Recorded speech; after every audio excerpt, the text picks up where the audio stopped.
क्या है जनसुराज अभियान का मुख्य उद्देश्य? क्या जनसुराज अगला विधानसभा चुनाव में चुनाव लड़ेगी? क्या प्रशांत किशोर बिहार के लिए एक दूरदर्शी नेता साबित हो सकते हैं? क्या जनसुराज के माध्यम से अच्छे लोग आएंगे राजनीति में? क्या जनसुराज के विजन के अनुसार बिहार अगले 10 सालों में देश के अग्रणी राज्यों में शामिल हो सकता है? क्या जनसुराज में सभी वर्गों को संख्या के हिसाब से हिस्सेदारी मिलेगी? क्या जनसुराज में महिलाओं को उचित भागीदारी मिलेगी? जनसुराज बिहार के बाकी दलों से कैसे अलग होगा? इन तमाम मुद्दों पर आज हम बात करेंगे जनसुराज अभियान के झंझारपुर प्रखंड सचिव सह युवा नेता सुधीर कुशवाहा से। में बहुत बहुत स्वागत है। हम सबसे पहले आपसे जानना चाहेंगे जनसुराज है क्या, इसका उद्देश्य क्या है? स्टूडियो में बुलाने के लिए सबसे पहले आपको बहुत धन्यवाद कि आपने अपना बहुमूल्य कीमती समय हमको दिया है और हम भी आपको दे रहे हैं। आज आपको याद होगा 80-85 के दशक में बिहार एक समृद्ध और मजबूत राज्य हुआ करता था। इसके बाद धीरे धीरे बिहार के लालू यादव जी आए जो सामाजिक न्याय के प्रतीक माने जाते हैं, नीतीश कुमार जी आए विकास पुरुष माने जाते हैं, नरेंद्र मोदी जी जो कि एक यशस्वी प्रधानमंत्री हैं। सब लोगों ने मिलकर बिहार में अपना अपना सिक्का जमाया। लेकिन 85 के बाद आज बिहार को देखिए, बिहार सबसे गरीब, सबसे लाचार, बेबस, अराजकता, शिक्षा, हर चीज़ का बिहार सबसे अंतिम पायदान पर खड़ा हो गया। जो लोग इतनी कह रहे हैं कि मैंने बिहार के लिए ऐसे किया, बिहार के लिए ऐसे किया, अगर ये लोग किए होते बिहार के लिए तो बिहार आज इतना पिछड़ा नहीं होता, बिहार की स्थिति इतना खराब नहीं होता। और प्रशांत किशोर जी जो एक मजबूत नेता माने जाते हैं, उन्होंने जब देखा कि बिहार की स्थिति बहुत ख़राब है, हम पूरे देश में नए मुख्यमंत्री बना रहे हैं, प्रधानमंत्री बना रहे हैं, इससे बिहार का भला नहीं हो रहा है। और आखिरकार उन्होंने निर्णय लिया कि बिहार को हमें बनाना है। और बिहार के बनाने के लिए उन्होंने जितना जोर हुआ उन्होंने लगा रहे हैं। आज सड़कों पर जनसुराज दिख रहा है, घर घर जनसुराज दिख रहा है, जहाँ जाइए वहीं जनसुराज की बात हो रही है। कुछ दिन पहले मैं इंटरव्यू सुन रहा था खेसारी लाल यादव जी का, तो उन्होंने भी कहा कि अगर कोई नेता बिहार के बारे में सोचता है, चिंता कोई करता है, चिंतित है बिहार के बारे में, तो वो है प्रशांत किशोर जी। तो आज हमें जिस प्रकार से गांधी जी देश को आज़ाद कराया और गांधी जी के विचारधारा पर चलते हैं प्रशांत किशोर जी, जिस प्रकार से गांधी जी ने अंग्रेज़ों को भगाया, 400 साल के गुलामी को बहुत मजबूती से लड़कर उन्होंने भगाया, प्रशांत किशोर जी का भी रास्ता यही है, इनका भी यही उद्देश्य है कि भ्रष्ट नेताओं को, जिन्होंने बिहार को इतना नीचे लाने में कोई कसर नहीं छोड़ा, उन भ्रष्टाचारियों को उखाड़ के फेंकने का प्रशांत किशोर जी ने जनसुराज के एक एक मेंबर का यही निश्चय है, उन्होंने जो ठाना है कि जनसुराज को ही बिहार में लाना है। कारण यही है क्योंकि अब कोई उपाय नहीं रह गया। आज आप एक चुनाव देखे होंगे रुपौली में, वहाँ निर्दलीय कैंडिडेट जीता है। क्या कारण है जीतने का? जनता पर इन बड़े बड़े नेताओं का विश्वास टूट चुका है, जिन्होंने शिक्षा से, स्वास्थ्य से, रोजगार से, पलायन से, एक एक चीज़ से यहाँ के लोगों को त्रास्त कर दिया है। जब त्रास्ती बढ़ता है तो परिवर्तन आता है, और यही परिवर्तन का नाम है जनसुराज। क्या जनसुराज 2025 में विधानसभा का चुनाव लड़ेगी? अभी तो जनसुराज पॉलिटिकल पार्टी के रूप में भी नहीं आई, एक अभियान के तौर पर पूरे बिहार में घूम रही है। 2 अक्टूबर को पार्टी का निर्माण होगा और पूरे 243 विधानसभा की एक एक सीट पर जनसुराज अपने बल पर चुनाव लड़ेगी। और हमें उम्मीद है कि 2025 में बिहार में एक नया परिवर्तन आएगा और निश्चित रूप से जनसुराज अपना एक सिक्का पूरे बिहार पर जमाएगा। सुधीर जी, बिहार की राजनीति में जातिवाद बहुत बड़ा मुद्दा है, हमेशा से प्रभावशाली रहा है राजनीति में, और बिना जाति के राजनीति यहाँ संभव नहीं है। तो क्या लग रहा है कि बिहार में प्रशांत किशोर जी की जो पार्टी बनेगी जनसुराज, उसमें सभी दलों का, सभी जाति का, वर्गों का प्रतिनिधित्व उसमें मिलेगा? जी, प्रशांत किशोर जी का सबसे पहला यही है कि हम हर एक वर्गों को समान अधिकार देते हैं, सबका बढ़ चढ़ के हिस्सा होगा, सबका बढ़ चढ़ के भागीदारी होगा। बचा जातीय समीकरण का, तो अभी आपने रुपौली का चुनाव देखा है, 15 से 20 हज़ार वहाँ मंडल है, 45,000 वहाँ मुसलमान है, फिर भी वो पार्टी नंबर 3rd पर चली गई और यशस्वी प्रधानमंत्री और नीतीश कुमार की पार्टी 2nd पर रह गई और एक निर्दलीय चुनाव जीत गया है। साफ स्पष्ट हो गया है कि अब सरकार पर भरोसा लोगों का टूटता जा रहा है। अब नए विकल्प की तैयारी में सभी लोग जुड़े हुए हैं।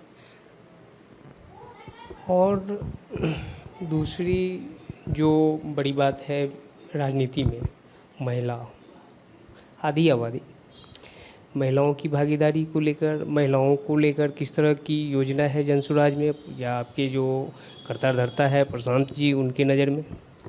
जी, महिलाओं के बिना तो आगे बढ़ना मुश्किल है। आपने देखा ही है, ममता बनर्जी को देखिए, जयललिता को आप भी देख चुके थे, यूपी से आती थी, मायावती को भी आपने देखा। ये लोग को आरक्षण नहीं है, अपने बल पर आई है। महिला भी अपने बल पर आ सकती है, उनमें भी वो ताकत है, मौका उनको मिलना चाहिए था। और प्रशांत किशोर जी ने भी बिल्कुल कहा कि 40 जो हमें लोकसभा सीट है, 40 महिला को तो कम से कम ज़रूर लाएंगे हम, क्योंकि महिला एक ऐसा मजबूत अस्त्र है जो समाज निर्माण में महिला का बहुत योगदान होता है। और ये भी एक देश राष्ट्र निर्माण कर सकते हैं, राज्य निर्माण है, तो महिला की हिस्सेदारी किसी पुरुषों से कम नहीं होगा। बराबर हम लोग चलेंगे और उनका जहाँ जहाँ अधिकार मिलेगा उनका अधिकार वहाँ मिलेगा।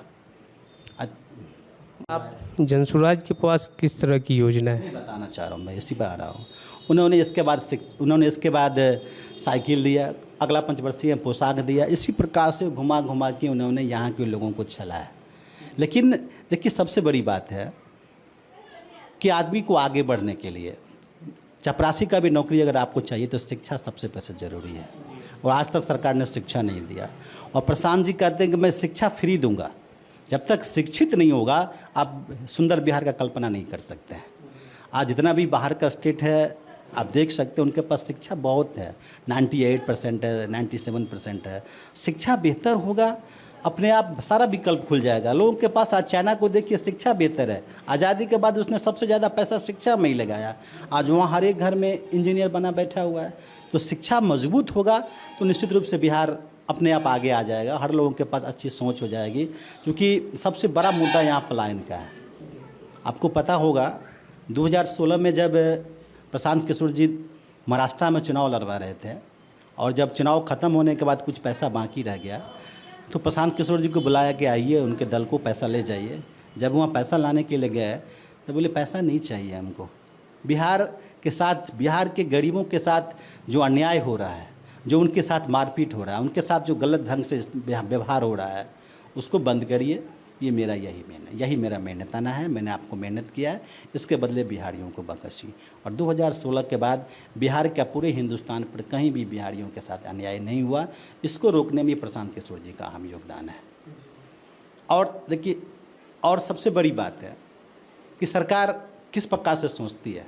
आज हमारे पास ट्रेन आप देख रहे हैं, झंझारपुर से लेकर लौखा लाइन बना है, निर्मली का लाइन बना है, वहाँ क्या कहते हैं मधुबनी का सारा लाइन और सारे लाइन पर वर्क हो रहा है।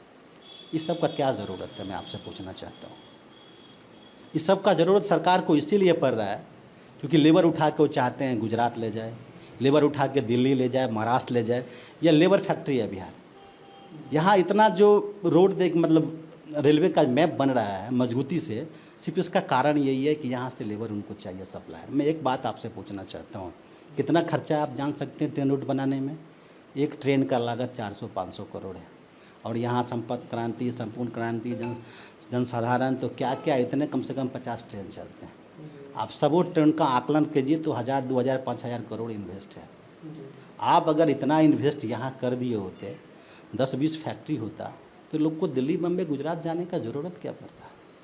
जिसके पास, सबके पास जो आज 10,000, 5,000 कमाने के लिए ललायित हैं, उसको 50-60 हज़ार रुपया होता, अपना 4 व्हीलर होता, जब चाहते दिल्ली पहुंच जाते, जब चाहते पटना पहुंच जाते। तो उन्होंने जितना भी अभी तक काम किया, अब एयरपोर्ट बना है, किसके फ़ायदा है इससे? जनता के फ़ायदा के लिए, रोजी रोटी के लिए, पेट बुझाने, आग बुझाने के लिए आज तक सरकार के पास कोई प्लान नहीं है। प्लान इतना ही है कि जो स्टेट मजबूत है उसको और मजबूत कर दिया जाए, जो स्टेट कमज़ोर है उसको और कमज़ोर कर दिया जाए, ताकि लोग सोचना बंद कर दे, सरकार अपनी काम करती रहे। इसीलिए हम यही चाहते हैं कि सबसे पहले फैक्ट्री उद्योग लगाया जाए। युवाओं को पलायन रोका जाए, शिक्षा को मजबूत किया जाए। और सबसे बड़ी बात बताना चाहते हैं, जो सबसे पहले बहस होना चाहिए था, लास्ट में आए कि हर स्टेट में वृद्धा पेंशन मिलता है 2000, 2500, 3000, सरकार 2000 से सामाजिक सुरक्षा भी एक महत्वपूर्ण मुद्दा है। कम नहीं है कहीं भी वृद्धा पेंशन।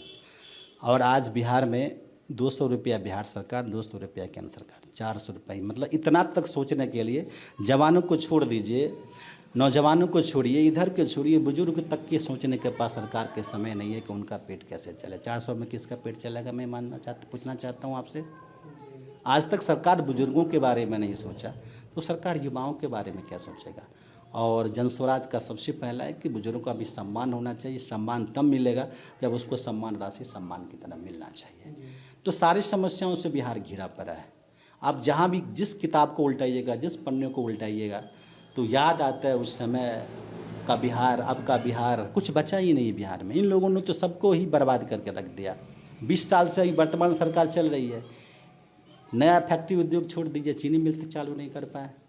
अब इससे बेसी व्यवस्था क्या हो सकता है। एक ही चीज़ को बार बार क्या कहा जाए। इसीलिए हम लोग को अब नौकरी के पीछे नहीं लगना है, नौकरी के लिए भीख नहीं मांगना है सरकार से। अब हम लोग को राज चाहिए, राज मिलेगा, उसको सुंदर ढंग से बनाएंगे, संयोजित ढंग से बनाएंगे, अपने हिसाब से नौकरी देंगे, अपने हिसाब से पलायन रोकेंगे, अपने हिसाब से बुजुर्गों को सजाएंगे। ये जो बगिया उजरा पजरा है उसको बसाएंगे अपने ढंग से। इसके लिए हमको राज चाहिए। और निश्चित रूप से जनता जाग चुकी है, सारे लोग समझ चुके हैं, इन लोगों से सरकार चलने वाला नहीं है। निश्चित रूप से जन स्वराज का दौर आएगा। जब दौर आएगा तो निश्चित रूप से एक नया बिहार, समृद्ध बिहार, मजबूत बिहार आपके सामने दिखेगा। यही जन स्वराज का उद्देश्य है और यही जन स्वराज है। आप जन स्वराज का मतलब ही होता है जनता का सुंदर राज। आप देखे होंगे रामायण महाभारत या उस समय के पुराने पढ़े होंगे, उस समय देखे होंगे जब महादेव की जब बारात निकला था उस समय में, और बारात के बाद जब पहुँचे वहाँ पर तो देखा, पूछा गया कि ये जो बर्तन है ये क्या है। बोला ये जूठ बर्तन है। यहाँ तो लोग एक बार खाना खाता है सोना के बर्तन में, उसको फेंक देता है, अगला बार फिर नया बर्तन में खाता है। इतना प्रजा वहाँ इतना खुशी था, प्रजा के पास उतना धन दौलत था, प्रजा इतना खुश थे, और मालिक भिखारी था। भोलेनाथ भिखारी, उनके पास कुछ नहीं था, और प्रजा के पास दुनिया की सारी दौलत थी। तो इसको कहते हैं राम राज। अभी तो रावण राज चल रहा है, जहाँ पर मालिक के पास दुनिया का सारा संपत्ति है और जनता उसके पीछे परेशान है, खाने के लिए, कमाने के लिए, बच्चे को शिक्षा, सब चीज़ तो वहाँ तहस-नहस है। या तो अब इस वक्त जो चल रहा है वो रावण राज है। राम राज का तो कल्पना ही नहीं कर सकते। अब राम के राज को उल्टा के देखिए, उसमें सब बराबर चलता था। आज नेता को देखिए, जब चुनाव लड़ता उस समय में उसके पास 2 बीघा ज़मीन हो या नहीं हो, एक पंचवर्षीय होते होते उसके पास 10 बीघा ज़मीन हो जाता है। पटना के बाद दरभंगा, पटना होते हुए दिल्ली होते हुए बाहर भी उनके पास मकान हो जाता है, बैंक बैलेंस हो जाता है, रुपया पैसा हो जाता है। सब चीज़ कहाँ से आ जाता है? सब जनता का ही पैसा है। सब जनता का पैसा है। जनता का पैसा का इस प्रकार की ये लोग लूट कर रहे हैं, तो निश्चित रूप से अब जनता बिल्कुल जाग चुकी है। अब उनको अपना अधिकार चाहिए। आप जानते हैं जब आदमी लेता है और नाभि में जो धागा बांधते हैं ना, वहाँ से लेके मरने वक्त तक, कफन तक, कोई ऐसा चीज़ नहीं है जनता पैसा टैक्स नहीं देता है। एक पैसे टैक्स जमा करके सरकार को पैसा क्यों देता है? टैक्स सरकार क्यों लेता है? कि हम उसको रिटर्न करेंगे। हम रिटर्न कैसे करेंगे? कि सब देख कर रिटर्न करेंगे। रिटर्निंग में कहाँ मिलता है? रिटर्निंग के बदले में अब नाम लेना नहीं चाहेंगे, 50 आज के 2014 में जो अरबपति क्या कहते हैं, जो बहुत कम मतलब है पूंजीवाद लोग सब थे, आज देखिए 50 अरबपति हो गया। सारा पैसा तो 2% लोगों के पास कैद हो गया। ज़िंदगी तो उन्हीं के मज़े में कट रही है। 2% लोग ही दुनिया का मज़ा ले रहा है और 98% लोग आज भी संघर्ष कर रहे हैं। तो ये हालात हो गया है। इसीलिए अब प्रशांत किशोर जी, जन स्वराज का मतलब होता है जनता का सुंदर राज। आज तक नहीं आया, 2025 के बाद जनता का सुंदर राज आएगा, जिसमें नेता गरीब होगा, जन मालिक गरीब होगा, लेकिन जनता खुशहाल होगा, उनको कोई चीज़ की कमी नहीं होगा। इसलिए हम आगे भी आपसे बातचीत करेंगे। आज तक के लिए इतना ही, बहुत बहुत धन्यवाद। जी, आपको भी स्टूडियो में आपने मुझे बुलाया, इसके लिए आपका बहुत बहुत धन्यवाद। क्या आपको लगता है कि जन स्वराज के माध्यम से अच्छे लोग राजनीति में आएंगे? एक बात तो है, पूरे हिंदुस्तान की बात करते हैं हम, गुजरात और बिहार। गुजरात में जिस प्रकार से हर लोगों को बिजनेस करने आता है, उसी प्रकार से बिहार में हर लोगों को पॉलिटिक्स करने आता है। बस उन लोगों को कैसे एकत्र करके, जहाँ चौक चौराहे पर जाइएगा, जहाँ भी जाइएगा, तो निश्चित रूप से आपको पॉलिटिक्स की चर्चा वहाँ देखने को मिलता है। तो उन लोगों को कैसे एकत्र किया जाए, उन लोगों को कैसे जमा किया जाए, जनस्वराज इसी फिराक में लगा हुआ कि उन लोगों को मजबूत कैसे किया जाए। क्योंकि उनके पास पॉलिटिक्स करने का स्किल तो है, लेकिन पैसा नहीं है उसके पास, उसके लिए व्यवस्था नहीं है। और प्रशांत किशोर जी ने बिल्कुल ही कहा है कि जिनको भी इस मुद्दा में लग रहा है कि हमें बिहार बनाना है, तो उन सबों को एकत्र करके, मजबूत करके एक संगठन बना रहे हैं। इन संगठन के माध्यम से ये बताने की तैयारी में है और एक नया लड़ाई लड़ने की तैयारी में है। तो निश्चित रूप से ये जो 1200-1300 फैमिली जो लगातार बिहार में राज किए हैं अभी तक, उन लोगों ने ही अभी तक बिहार को लूटा है, खसोटा है, और बिहार में नए लोगों को आने का मौका नहीं मिला। पहला ऐसा पार्टी है आज़ादी के बाद प्रशांत किशोर जी का, जो उन नए लोगों को लाना चाहते हैं। और सिर्फ 10 मतलब कहते 100-125 अगर एमएलए अच्छा हो जाए तो उससे बिहार बढ़ जाएगा, ऐसा बात नहीं है। इससे बढ़ने के लिए, आगे आने के लिए, बिहार को समृद्ध होने के लिए, मजबूत होने के लिए 1000-2000 वार्ड मेंबर अच्छा चाहिए, 500,000 मुखिया अच्छा होना चाहिए, 500,000 समिति अच्छा होना चाहिए, 400-500 प्रमुख अच्छा होना चाहिए, 400-500 जिला परिषद अच्छा होना चाहिए। तब जा कर के हमारा समाज निर्माण होगा, हमारा समाज मजबूत होगा, संयोगित होगा और हम अपनी लड़ाई लड़ पाएंगे। प्रशांत किशोर जी मुख्यमंत्री बनने के लिए नहीं आए हैं, पहले भी कह चुके हैं। जो आदमी 10-10 बार मुख्यमंत्री बने, मुख्यमंत्री क्या बनेंगे? उनका सोच, उनका सपना बिहार कैसे समृद्ध हो, बिहार कैसे मजबूत हो, बिहार का जो पुराना सम्मान जिस समय मिला करता था, उस सम्मान कैसे वापस हो, उस वापसी की तैयारी में प्रशांत किशोर जी आए हैं। और आज जनता का आशीर्वाद उनको मिलता जा रहा है। माताएं सर ठोक ठोक को आशीर्वाद दे रही है, भाई जितने भी हैं नौजवान साथी गले मिलकर उनको सपोर्ट कर रहे हैं, बच्चे उनके पैर छूकर उनको बिहार को बनाने के लिए निवेदन कर रहे हैं। तो हर लोगों का सपोर्ट है उनके पास। और हो क्यों नहीं, जो आदमी 18 महीनों से सारा ऐशो आराम को छोड़कर पैदल गांव-गांव, घर-घर भटक रहे हैं, भटक इसीलिए रहे हैं कि देखना चाहते हैं अपने नंगी आँखों से कि इन नेताओं ने बिहार को कैसे बना दिया है, कहाँ क्या दिक्कत है, क्या समस्या है। जब तक समस्या जानेंगे नहीं, समाधान तो होगा नहीं। और प्रशांत किशोर जी इन्हीं समस्याओं के लिए 18 महीना से लगातार दर बेदर भटक रहे हैं। और जब किसी गांव से गुजरते हैं तो समझ लेते हैं कि किनके पैर में चप्पल है, किनके सर पर अच्छा कपड़ा है, किनके अच्छी पढ़ाई है, कौन गांव बढ़िया है, कौन गांव में एक चीज़ उनको समझ आ जाता है और उसी आधार पर उनका तैयारी होता है। तो निश्चित रूप से यशस्वी हैं, दूरदर्शी नेता हैं और आने वाले समय में बिहार बहुत बदलाव, बहुत कुछ होने वाला है। बस इंतज़ार 2025 का करिए।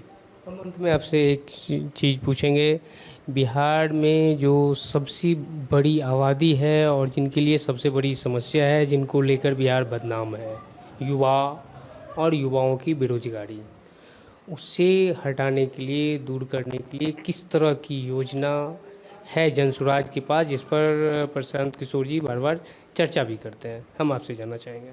देखिए, एक बात, अभी जो वर्तमान सरकार है उनके पास तो कोई योजना नहीं है।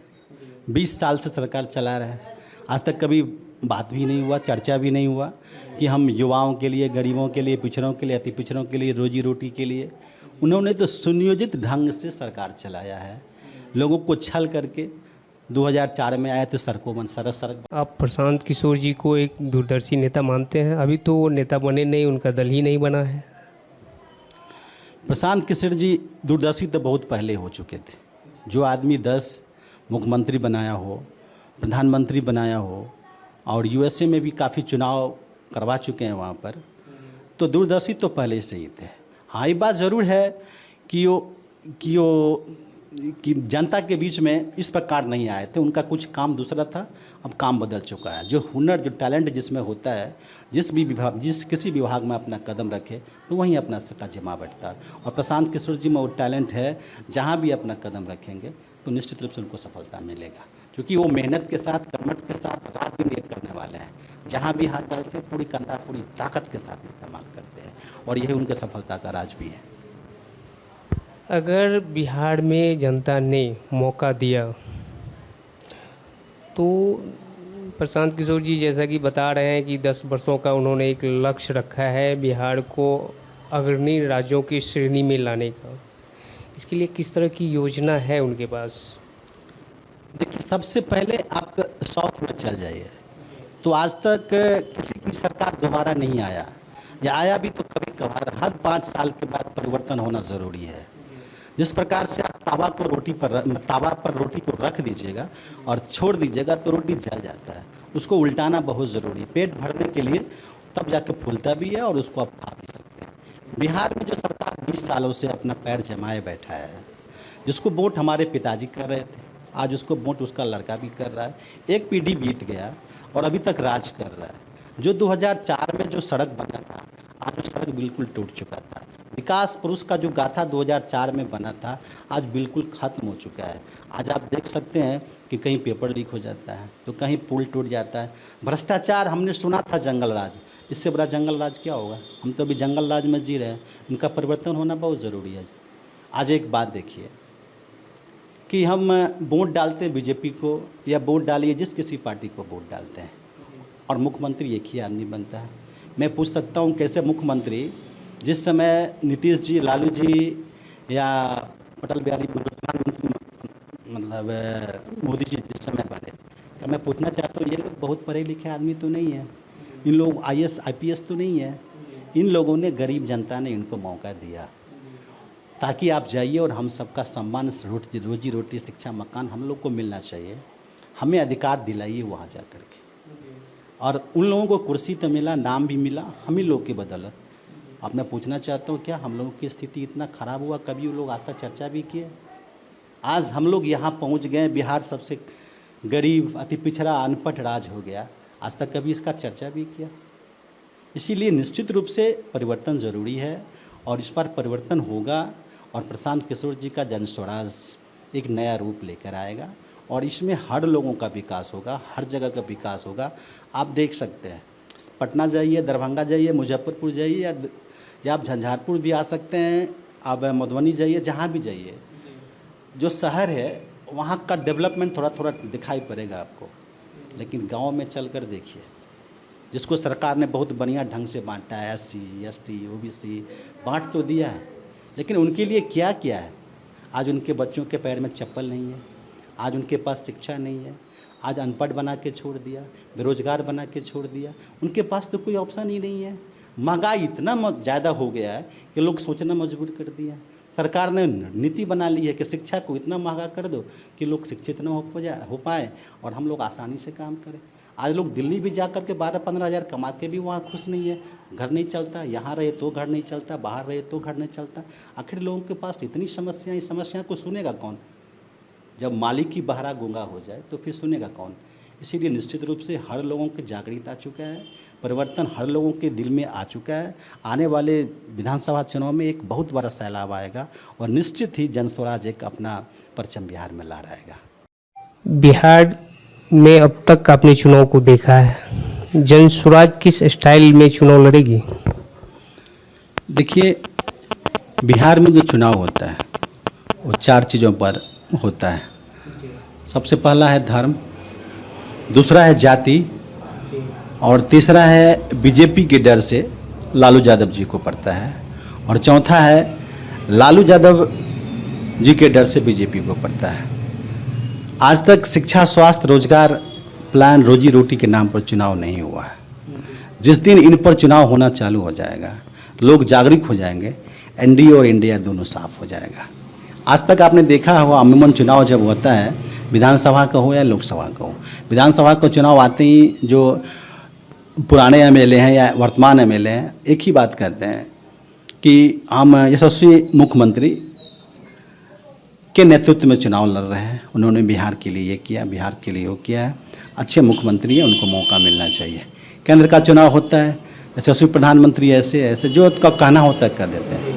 लेकिन रियल तो ये है कि भैया वोट तो मैंने MLA को दिया, मैंने आपको दिया है, आपका तो काम हम जानना चाहते हैं, आपने क्या किया है। जब तक MLA के काम के आधार पर उनको वोट और सम्मान नहीं दिया जाए, वोट नहीं मिले, काम के आधार पर जब तक उसको वोटिंग नहीं करेंगे, तब तक कोई रास्ता, कोई उपाय नहीं है अच्छा काम होने का। MP में देखिए, जब तक MP को आप चुना है ना, उनसे ना सवाल जवाब होगा, उनसे ना आप रोड बनाया, शिक्षा में क्या किया, रोजगार में क्या किया, आपने इस विधानसभा या लोकसभा में आपने क्या योगदान किया, आपका कितनी ताकत लगाई है, आपने कितना कांधा झोंका है, आप कितना समय आपने दिया है, किन किन लोगों से मिला है, कितने % लोगों से मिला है, आपने किन की समस्या सुना है। जब तक इन बातों पर आप नहीं आएंगे, इस मुद्दों पर चुनाव नहीं लड़ेंगे, विकास संभव नहीं है। और प्रशांत किशोर जी का जनस्वराज लगातार जनता के बीच में रहना चाहते हैं। उनका यही है कि बिहार बनाने के लिए हर एक लोगों का सपोर्ट, सहयोग का ज़रूरत है। सब लोगों के बराबर का हिस्सेदारी है, सब लोग आएंगे और हमारे एमएलए एमपी दरभंगा, हमारे एमएलए एमपी पटना और दिल्ली नहीं, आपके बीच में रहेंगे, आपकी समस्याओं को सुनेंगे और 1 महीना के अंदर जो भी आपकी समस्या होगा उनको तुरंत निपटा दिया जाएगा, तब जाकर के विकास संभव है। यही जनस्वराज का एक सबसे बड़ा रास्ता मुहिम है आगे बढ़ने का।